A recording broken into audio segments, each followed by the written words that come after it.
만약에 의사가 청취자 여러분한테 어떤 약이 필요한지 알려주는 걸 넘어서요. 네. 당신의 DNA가 그 약을 딱 가장갈 받아들이는 정확한 시간이 언제인지까지 완벽하게 짚어낸다면 어떨까요? 와. 근데 거기서 끝이 아니죠. 그 완벽한 타이밍을 계산한 인공지능이 그저 정답률만 모니카에 딱 띄우는 게 아니고요. 네네. 담당 의사한테 저기 제가 왜 이런 결정을 내렸냐면요 하면서 우리 인간의 언어로 조목조목 그 이유를 설명까지 해준다면 어떨지 한번 상상해 보세요. 상상만 해도 엄청난데요. 그렇죠. 보통 의료 현장에서는 엑스레이에 찍힌 부러진 뼈처럼 직관적이고 눈에 보이는 증거를 선호하거든요. 맞아요. 눈에 보여야 믿을 수 있으니까요. 하지만 오늘 우리가 다룰 내용은요. 그 가시성의 한계를 완전히 뛰어넘습니다.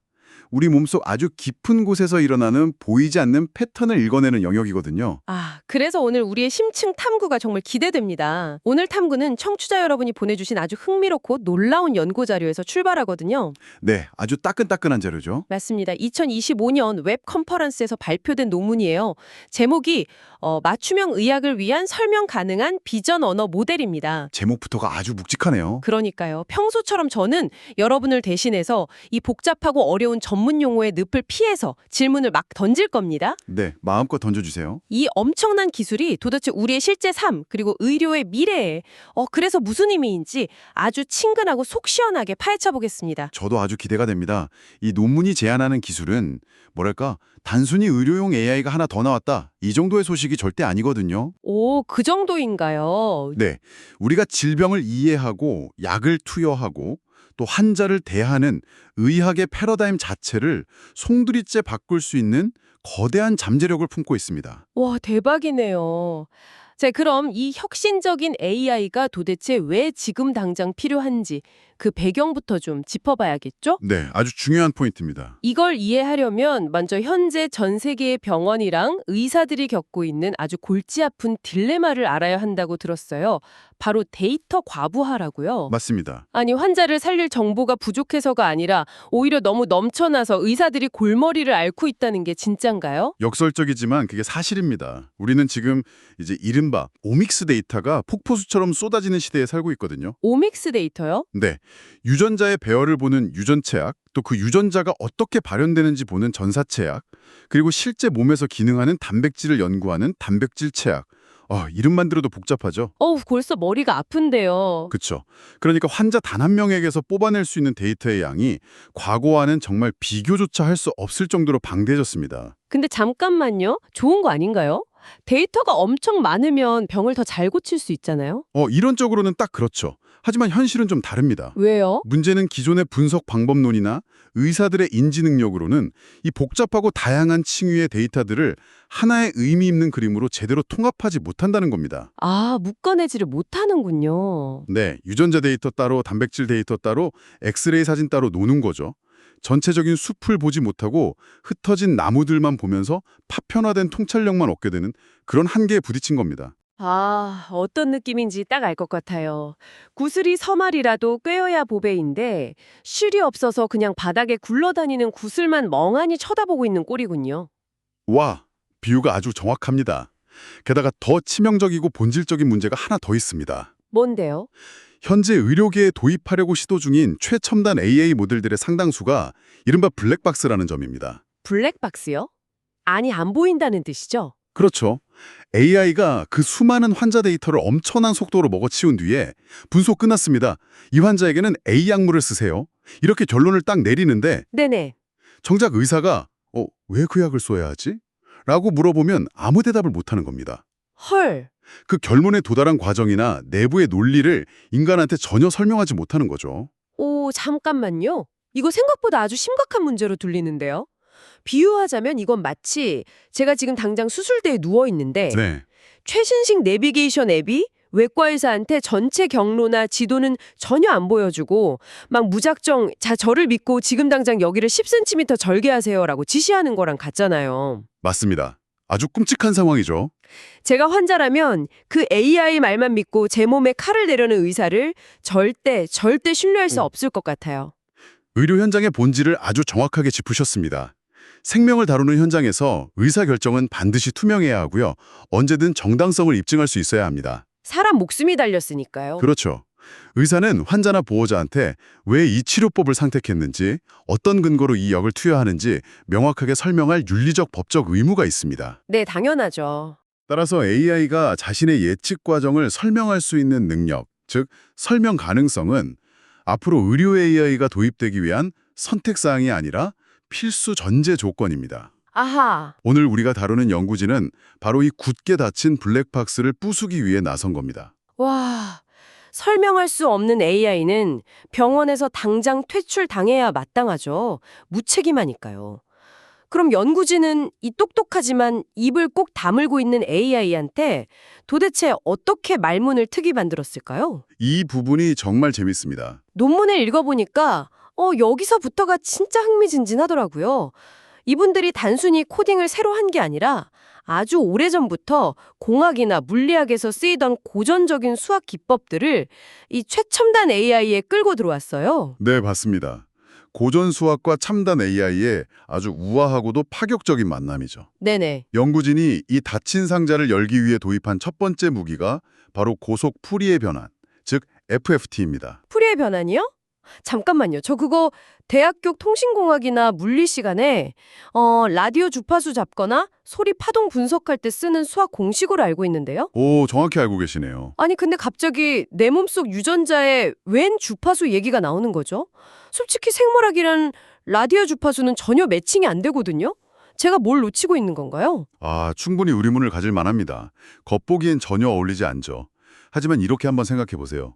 우리 몸은 그저 가만히 멈춰있는 정적인 조각상이 아닙니다. 그럼요. 수십조 개의 세포가 쉴 새 없이 움직이는 거대한 화학 공장이죠. 우리 몸의 생물학적 기능들, 예를 들어서 약물을 대사해서 분해하는 과정이나 세포가 분열하는 과정은요. 네. 하루 24시간의 주기로 변하는 생체 리듬의 영향을 아주 강하게 받습니다. 아, 생체 리듬이요. 네, 어떤 유전자는 낮 12시에 공장 스위치를 켜서 가장 활발하게 일하고 밤이 되면 스위치를 끄고 푹 쉽니다. 아하, 유전자도 출퇴근 시간이 있다는 거군요. 그렇습니다. 그래서 연구진은 시간에 따라 촘촘하게 기록된 유전자 발현 데이터에 바로 이 풀이의 변환을 적용해 보았습니다. 오, 데이터를 주파수로 바꾼 거네요. 네, 특히 암 발생과 억제에 아주 중요한 역할을 하는 TP53이나 EGFR 같은 특정 유전자들의 시간별 활동 데이터를 주파수 영역으로 바꿔서 계산해 본 거죠. 결과가 어떻게 나왔나요? 이렇게 변환을 거치니까요. 육안으로 볼 때나 기존의 단순 통계로는 절대 보이지 않던 유전자의 주기적인 패턴이 아주 선명한 파동 그래프로 나타났습니다. 와, 그러니까 그 파동을 보면 이 유전자가 언제 제일 활발한지 알 수 있다? 맞습니다.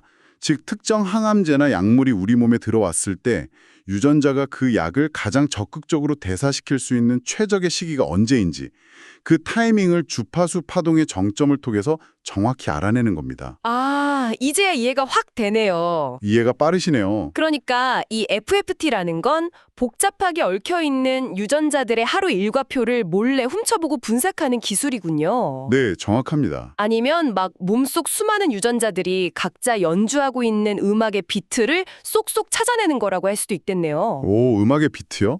자, 암을 억제하는 TP53 유전자가 지금 가장 빠른 템포로 강력하게 뛰고 있으니까 바로 지금 이 순간 약을 투여해. 이렇게 타이밍을 딱 잡는 거잖아요. 생물학적 리듬을 음악의 비트에 비유하시다니 아주 직관적이고 훌륭한 접근입니다. 타이밍을 잡는 원리를 아주 정확히 꿰뚫어 보셨네요. 감사합니다. 자, 주파수로 비트를 찾았다면 연구진이 가져온 두 번째 고전 수학 무기도 살펴봐야겠죠. 바로 양방향 라플라스 변환, 즉 BLT입니다. 라플라스 변환이요? 이건 또 뭐죠? FFT가 생체의 주기를 찾는다면 이 라플라스 변환은 인체 시스템의 안정성을 평가하는 데 탁월한 역할을 합니다. 안정성이요? 유전자가 막 흔들거리기라도 한다는 건가요? 아니면 스트레스를 받나요? 둘 다입니다. 건강한 인체는 잔잔한 호수처럼 균형을 유지하고 있거든요. 그런데 여기에 항암제 같은 아주 강력한 약물이 투여된다고 생각해 보세요. 네, 몸에는 큰 충격이겠죠. 맞습니다. 생물학적 시스템 입장에서 보면 호수에 거대한 바위가 떨어지거나 엄청난 외부 충격이 가해지는 것과 같습니다. 와, 아플 것 같아요. 라플라스 변화는 이런 치료 개입, 즉 충격이 주어졌을 때 우리 몸의 특정 유전자들이 어떻게 반응하는지를 수학적으로 계산합니다. 특정 유전자들이요? 네, 예를 들어 유방암과 밀접한 관련이 있는 BRCA1이나 종양을 억제하는 PTNN 같은 유전자들이요. 아하. 충격을 받고 잠시 흔들렸다가 다시 원래의 건강한 상태로 안정을 되찾는지, 아니면 그 충격을 이기지 못하고 끝내 시스템이 불안정해져서 치료가 실패로 돌아가는지를 미리 시뮬레이션해 보는 겁니다. 와, 이거 정말 놀라운 발상네요. 아까 FFT가 음악의 비트를 찾는 거라면 이 라플라스 변화는 약간 지진이 났을 때 다리가 무너지지 않고 버틸 수 있는지 그 내구성을 테스트하는 거네요. 지진과 내구성. 와, 항암제라는 거대한 지진이 딱 발생했을 때 내 유전자라는 다리가 튼튼하게 버티며 회복할 수 있을지 아니면 와르르 무너질지를 미리 수학 공식으로 막 흔들어보고 계산해 본다는 거잖아요. 지진과 내구성의 비유가 지금 이 복잡한 공학 수학이 생물학에 어떻게 적용되는지를 정말 완벽하게 설명해주고 있습니다. 그 내구성을 수치화해서 치료를 시작하기도 전에 단기적인 치료 성공 여부를 예측해내는 거죠. 진짜 똑똑하네요. 그런데 여기서 우리는 아주 크고 현실적인 벽에 딱 부딪히게 됩니다. 아무리 수학을 통해서 유전자의 리듬과 내구성 데이터를 완벽하게 얻어냈다고 한들 실제 병원의 진료실 풍경을 한번 떠올려 보세요. 네. 담당 의사가 환자 앞에서 사인, 코사인, 라플라스 공식만 쳐다보고 진단하지는 않잖아요. 오, 그렇죠. 저라도 제 주치의가 계산기만 막 두드리고 있으면 엄청 불안할 것 같은데요. 그쵸. 의사 앞에는 엑스레이나 MRI 같은 시각적인 임상 이미지가 딱 띄워져 있을 테고 수많은 글자로 빽빽하게 적힌 텍스트 진단서나 채트 기록도 있겠죠? 바로 그게 핵심입니다. 생물학적 리듬을 나타내는 수학 데이터, 시각적인 형태를 보여주는 이미지 데이터, 그리고 언어적 의미가 담긴 텍스트 데이터.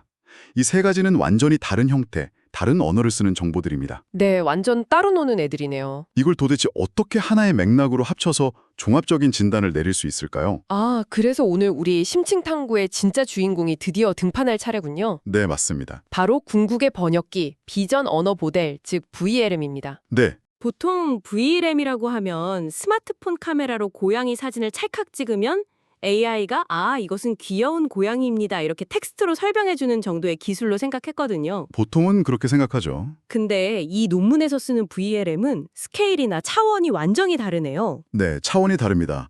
단순한 번역을 넘어서는 그야말로 혁신적인 융합의 기술입니다. 방금 말씀하신 그 전혀 다른 세 가지 언어, 수학, 이미지, 텍스트를 이 모델이 어떻게 처리하는지 한번 들여다보죠. 네, 어떻게 하나요? 이 VLM 내부에는 수백만 개의 미세하고 복잡한 디지털 스위치와 조율기들이 있다고 상상해보세요. 스위치요? 특정 환자의 유전자 수학 패턴이 들어오고 동시에 엑스레이 이미지의 명암 데이터가 들어오면 이 내부의 스위치들이 수없이 켜졌다 꺼졌다를 반복합니다. 그 과정에서 대체 무슨 일이 일어나는 건가요? 전문 용어 빼고요. 하하, 네. 아주 쉽게 말해서 전혀 다른 형태의 정보들 속에서 공통의 의미를 찾아내는 훈련을 하는 겁니다. 공통의 의미요? 이 복잡한 계산 과정을 거치면 파동 그래프와 엑스레이 사진, 의사의 소견서가 하나의 거대한 의미 공간 속에서 하나로 합쳐집니다. 합쳐진다고요? 네, 단순한 숫자나 픽셀, 글자가 아니라 환자의 현재 상태를 종합적으로 대변하는 하나의 통합된 신호로 변환되는 것이죠. 서로 다른 층위의 생물학적 증거와 임상적 증거를 엮어내서 인간의 몸이라는 복잡한 우주의 전체 그림을 완성해내는 겁니다. 와, 듣고 보니까 이 VLM은 진짜 단순한 번역기라기보다는 수십 명의 단원을 이끄는 오케스트라의 거장 지휘자 같네요. 지휘자, 아주 좋네요. 유전자의 수학적인 파동이 바이올린의 멜로디라면 엑스레이 사진의 시각적 패턴은 좀 묵직한 첼로, 의사의 텍스트 진단서는 맑은 플루토 소리인 거죠. 아름다운 비유입니다. 하나하나 들으면 무슨 곡인지 잘 모르거나 흩어져 들리지만 이 VLM이라는 지휘자가 이들을 조화롭게 통솔하고 융합해서 딱 이 환자만의 고유한 진단교향곡을 완벽하게 연주해내는 거군요. 오케스트라의 지휘자, VLM의 역할을 정말 이보다 더 훌륭하게 표현할 수는 없을 것 같습니다. 감사합니다. 그런데 환상을 조금 깨볼까요? 이 훌륭한 지휘자가 데이터를 완벽하게 하나로 융합해서 결론을 내렸습니다. 분석 결과 이 환자의 치료 성공 확률은 95%입니다. 이렇게요? 네네. 자, 아까 우리가 방송 초반에 제기했던 그 치명적인 딜레마 혹시 기억하시나요? 환자 앞에 의사들은 여전히 팔짱을 끼고 묻고 싶을 겁니다. 그래서 도대체 왜 95%인데 근거를 내봐 이거잖아요. 네, 정확합니다. 맞아요. 아무리 교양국이 웅장하고 아름다워도 그 지휘자의 머릿속이 블랙박스라면 의사는 결코 수술실로 환자를 보낼 수 없다고 했죠.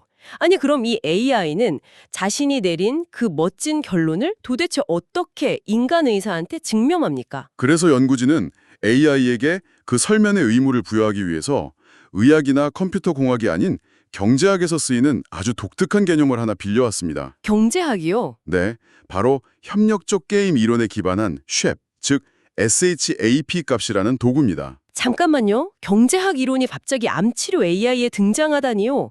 오늘 수학에 이어서 경제학까지 진짜 학문과 융합의 끝판왕을 보네요. 하하, 그렇죠. 그 쉐프 값이라는 게 구체적으로 어떻게 AI의 말문을 틀게 만드나요? 쉽게 설명해보죠. 음. AI가 이 환자는 치료가 잘 될 겁니다라는 최종 예측을 내렸을 때 그 결론을 도출하는데 수많은 요소들이 참여했을 겁니다. 네, 아까 말한 그 첼로나 바이올린 같은 거요? 맞아요. 어떤 유전자의 리듬, 특정 엑스레이 병변, 혈액검사 수치 등등이요. 이 쉐입 값은 이 수많은 요소들이 최종 결과에 각각 얼만큼의 기여를 했는지 개별적인 점수를 매기고 시각적인 그래프로 쫙 뽑아주는 기술입니다. 오, 기여도를 점수로요? 실제 논문의 데이터를 예로 들어볼게요. AI가 어떤 환자에게 긍정적인 치료 결과를 예측했을 때 담당 의사한테 이런 그래프를 딱 보여줍니다. 뭐라고 하면서요? 제가 분석해보니까요. 이 환자는 TP53과 BRCA1 유전자의 주파수 리듬이 아주 안정적이어서 치료 성공 확률을 높이는데 플러스 40점 정도의 아주 큰 긍정적 기여를 했습니다. 오, 훌륭하네요. 하지만 안심하긴 이릅니다. EGFR 유전자의 패턴은 오히려 치료 성공 확률을 깎아먹는 마이너스 15점의 부정적인 영향을 미치고 있거든요. 이 점을 주의하셔야 합니다. 대박. 이렇게 아주 투명하게 다 보여주는 거죠. 오, 듣다 보니 무릎을 탁 치게 되네요. 그러니까 이 AI는 그저 어두운 방에 앉아서 혼자만 정답을 아는 마법의 수정 구슬이 절대 아니네요. 절대 아니죠. 굳이 비유하자면 이건 대학생들 조별과제 끝내고 나서 하는 동료 평가 같아요. 동료 평가요? 네. AI가 조교처럼 교수님, 그러니까 의사한테 쪼르르 달려가서 이렇게 고자질하는 거잖아요. 교수님, 이번 프로젝트 성공은요. 키피 53 학생이랑 BRC A1 학생이 밤새워 자료조사 다 하고 발표 준비까지 완벽하게 해서 점수를 잘 받은 거고요. 사실 EGFR 국학생은 중간에 엉뚱한 소리만 하고 오히려 방해만 엄청 됐습니다. 기여도표 여기 제출합니다. 이렇게 팀원들의 잘잘못을 아주 정확하고 얄밉게 짚어주는 거군요. 하하, 맞습니다. 좀 얄밉지만 의사 입장에서는 진짜 이보다 더 든든하고 고마운 조교가 없죠. 그렇죠. 속이 다 시원하죠. 단순히 성공이다, 실패다라는 결과만 던져주는 게 아니라 이 환자는 TP53 유전자의 리듬이 좋아서 지금 이 항암제가 잘 듣는 거구나.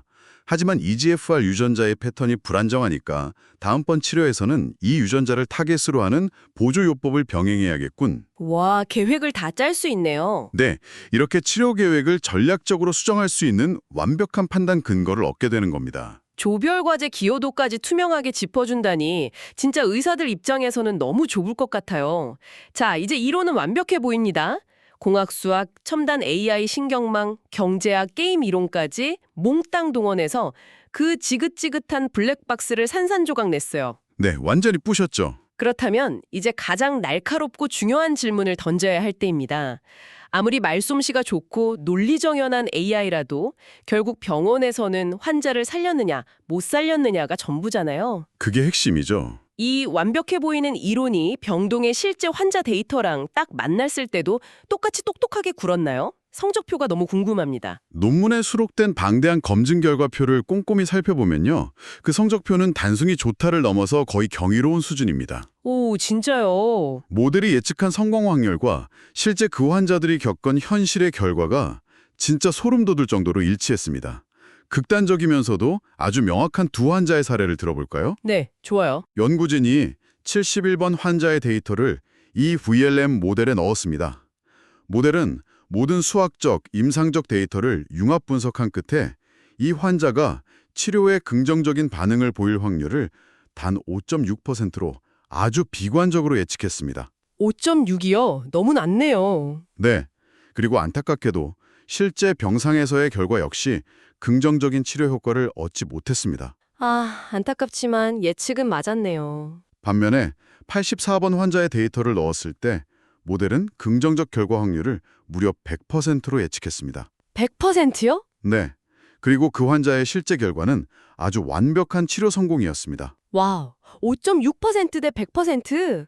어중간하게 글쎄요, 한 60% 정도 효과가 있을지도 모르겠네요. 이렇게 발을 빼는 게 아니네요. 절대 아니죠. 아주 날카롭고 확신에 찬 확률을 제시했고 그게 현실의 생사 여부랑 정확히 맞아떨어졌다는 거네요. 진짜 대단합니다. 엄청난 결과죠. 그런데 저는 사실 이 논문을 보면서 숫자 맞추기보다 그 환자들의 데이터를 시각화해서 보여준 그래프들이 훨씬 더 충격적으로 다가오더라고요. 아주 예리한 시선입니다.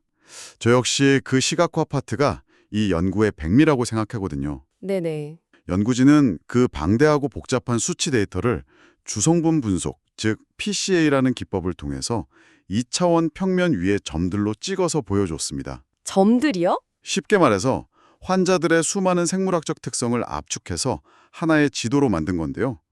이 지도를 보면 치료 결과가 좋았던 환자들의 점들과 나빴던 환자들의 점들이 무작위로 막 섞여 있는 게 아닙니다. 그럼 어떻게 되어 있나요? 자기들끼리 아주 뚜렷한 군집, 즉 무리를 지어 모여 있는 것을 시각적으로 선명하게 확인할 수 있습니다. 아, 그러니까 비슷한 특성을 가진 사람들끼리 끼리끼리 모여서 어떤 동네를 형성하고 있다는 거군요? 맞습니다. 그런데 진짜 충격적인 반전은 그 다음에 등장하는 방사형 차트에 있습니다. 방사형 차트요? 우리가 흔히 게임 캐릭터의 능력치, 공격력, 방어력, 마법력 이런 걸 오각형이나 육각형 거미줄 모양으로 표현하는 그 차트 말입니다. 아, 네네, 알죠. 여기 똑같이 치료 결과가 아주 긍정적이었던 생존 환자 2명이 있다고 한번 가정해보죠. 과거의 의학적 시각이나 기존의 분류 방식대로라면 이 2명은 그냥 같은 약을 먹고 병이 나은 같은 부류의 환자 그룹으로 묶일 겁니다. 그렇죠. 겉보기엔 똑같으니까요. 의사도 다음번에 비슷해 보이는 환자가 오면 똑같은 약을 처방하겠죠. 하지만 이 VAM이 두 환자의 기저유전적 패턴, 예를 들어 BRCA1이 얼마나 튼튼한지, EGFR 리듬이 어떤지 등을 방사형 차트로 그려낸 걸 보면요. 보면요? 두 사람의 그 다각형 모양이 완전히 전혀 다르게 나타납니다. 잠깐만요.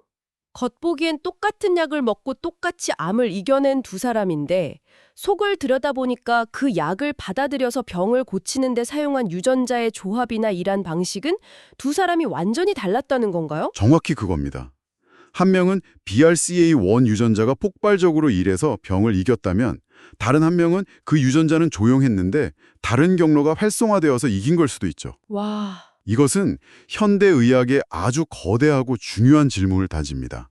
우리가 수십 년 동안 믿고 따랐던 표준 치료 가이드라인이라는 개념의 근간을 마구 흔드는 거죠. 세상에. 시각화 데이터가 눈앞에서 증명하듯이 질병의 결과가 같아 보여도 그 밑바탕에 깔린 환자 고유의 유전자 상호작용 네트워크는 지문처럼 모두 다릅니다. 사람마다 지문이 다른 것처럼요.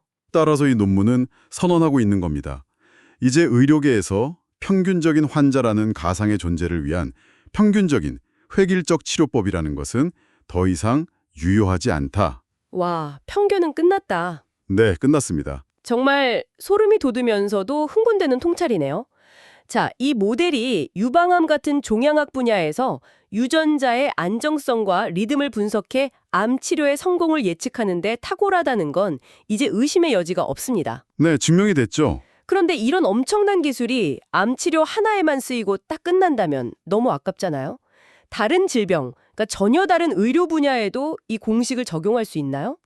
그 부분이 바로 이 프레임워크가 가진 진짜 무서운 파급력입니다.